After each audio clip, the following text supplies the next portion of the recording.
happy Thursday. Wow.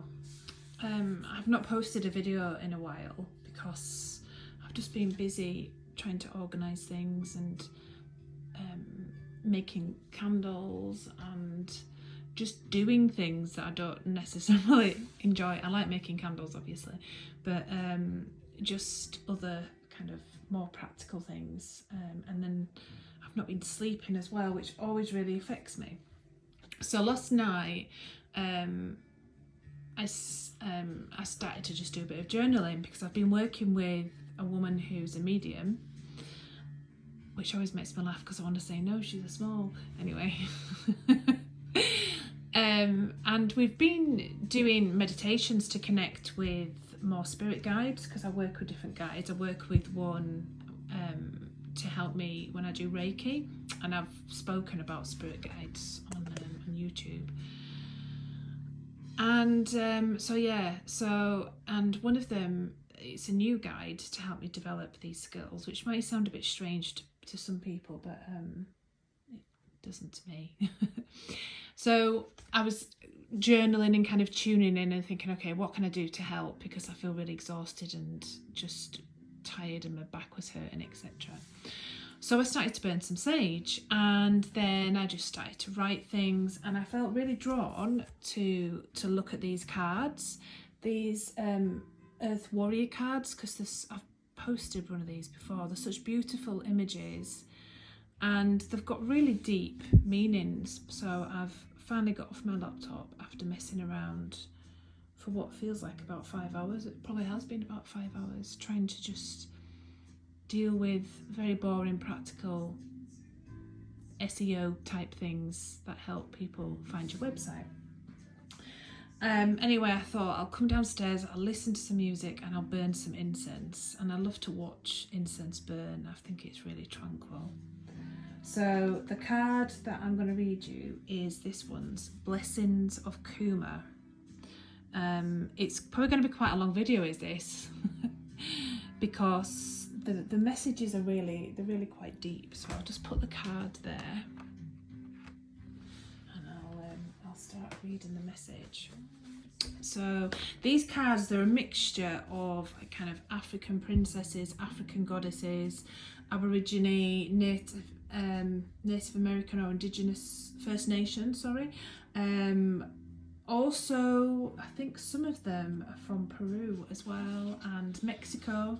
So it's a real mix and they are utterly beautiful. So this card says, no good thing shall be withheld. The universe wants to express its creativity, healing and brilliance through you. It does not want to be limited to repeating what's already been. Newness needs to burst through you into startling expressions of abundance. Abundant life, You are guided into the unknown territory, guided to go beyond that which you have known yourself and your world to be, so that something original and necessary can be brought to life. The universe knows all that you need so that you can best attain your desires. All shall be provided for you. Expand your faith to allow for the greater workings of spirit. And if you can see the image of the guy, he is First Nations, I think he's a First Nation Indian, and it does look a little bit like the guy that I've seen in meditation. And then if you can see that animal there, that is a puma. And obviously pumas are native to America and quite a lot of South America as well. And that's another guide that came to me in a dream as well. So if you're still here, if you're still listening to this weirdness, thank you. But yes, I was just thinking about these cards and thinking about wanting to, I suppose, talk more about that side of things, really, the developing the mediumship side of myself. So I'll carry on reading this for you. So in the reading it says, resources are coming to you now. If you have been in lack, limitation or anxiety about such happenings, relax and substitute your stress for the absolute trust that the universe will provide all good things with generosity and grace. If you find this challenging, take one step at a time, reprogramming your heart and mind into new habits of peaceful trust. It will feel much better to live like this. It's not foolishness, but wisdom that embraces such unconditional faith. Know that the provisions of all resources required is a certainty. The only variables are the details of how the journey unfolds, and when you tune into your heart, you remember that you are loved, protected and guided in every moment. Trust the universe, which is not always an easy process, is it? It's not always easy to just sit back and trust and not let the fear take over and move that over to one side. I think it's a really difficult process. We are also, it's a new moon today as well, a new moon in Gemini, and which obviously Geminis are ruled by Mercury, which is the mind, which is the way that you think of things, and think about what it is that you want to bring in. So for me, I would really like to go away to somewhere that I've been in the past, nearly 30 years ago, somewhere where I can experience a little bit of freedom and just feel a bit of sun. Because I read another post today and it says the sun is very healing and it charges you, which obviously it does, doesn't it? But I don't know if that's going to be possible, because at the minute there's just, I don't know if other people feel like this, there's just too much information and things just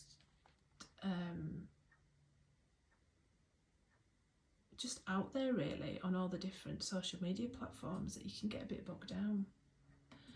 So I will read the spiritual guidance, which is really interesting. So this card is really about trust. So this card is very much for me, it is you guys. When you are a dreamer, a visionary, a seer of the need for transformation in our world, it can be easy to feel intimidated, to dismiss the possibility for radical change as unrealistic, to believe that the greatest of our visions are unattainable in the real world. However, many things the human mind once considered impossible are now part of our daily lives. Yeah, so when I read this yesterday, I was thinking, well, look at mobile phones, for example, look at iWatches, look at, can you imagine, say, 40 years ago that we would, it was in Back to the Future, wasn't it, which was in the 80s, that you would have like a watch on your hand, which you could also speak to people on as well, and which can show photographs and you can listen to music. So it does, and can you imagine even 100 years ago, the possibility of having an electric car, a flat screen television, just even a mobile phone and the internet. It's just, so sometimes we can have ideas and we want to progress, but I think we can kind of stop ourselves and think, yeah, but how's that going to happen? But obviously, if these people hadn't envisioned these and pursued these dreams or these desires, we wouldn't have so many things in the world. So it does take a lot of trust and I think a lot of faith in ourselves. Okay, so you're beautiful and perhaps impossible seeming dreams are supported by the unlimited resources of the universe. Even if you don't know what is needed and when for creating successful outcome, the universe does. Kumu is the Hawaiian term for teacher and source of wisdom. The universe is the great Kumu. When we trust in the universe, we come to understand certain truths, including the realization that we don't have to be limited to what we logically know. If we are willing to expand our faith, then that which we are capable of experiencing in harmony with the universe will expand also. So this can be a challenge for the human part of us that tends to give weight mostly to what can be perceived through the 5 bodily senses. Yet for your spirit, this is easy. The spirit within you knows the incredible power of the divine for bringing things together, all aspects of your life in the perfect way, at the perfect time, for astounding success. Your spirit knows that when you take action on the most impossible divine mission from a position of faith, rather than a more limited perspective, the universe helps you every step of the way. So it's time to adjust your belief system to encompass this entirely. So there's a little bit more for me to read, but I'm nearly up to 10 minutes. So I hope you liked the message. And there's also a healing process with this as well. So enjoy your evening, and thank you for listening to this.